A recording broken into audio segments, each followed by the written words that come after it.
In The Millionaire's Forbidden Love, at 70, Veronica Wills had seen it all. Luxury, loss, triumph, and heartache. Her name echoed through the grand halls of mansions, her fortune a reflection of decades of hard work and sharp business instincts. But despite the wealth, the power, and the recognition, Veronica had always felt an emptiness in her heart. It wasn't until she met him that everything changed. His name was Lucas.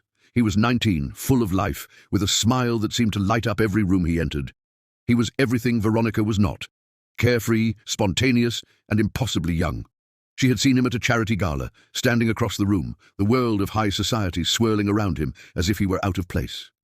And yet, in that moment, Veronica felt something stir deep within her, a longing she had buried for years. Their first conversation was simple, an exchange about art, something neither of them had expected to bond over. But with each word spoken, she found herself drawn to him in ways she couldn't explain. Lucas, on the other hand, saw more than just the woman who had everything. He saw her vulnerability, the loneliness that had consumed her despite her wealth.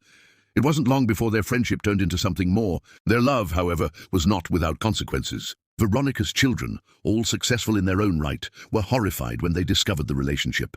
Her son, Matthew, confronted her in a fury. "Mom, this is insane. He's a kid, barely older than your grandchildren. What are you thinking?" He raged.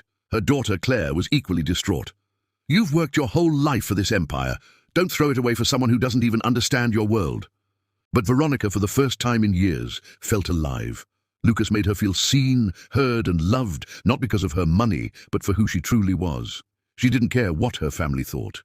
They had never understood her need for love and passion, not in the way Lucas did. They were angry, yes, but they couldn't stop her from making her own choices. As days turned into weeks and weeks into months, the whispers around Veronica only grew louder. Her friends, once loyal, began to distance themselves, calling her relationship with Lucas a midlife crisis, a ridiculous fantasy.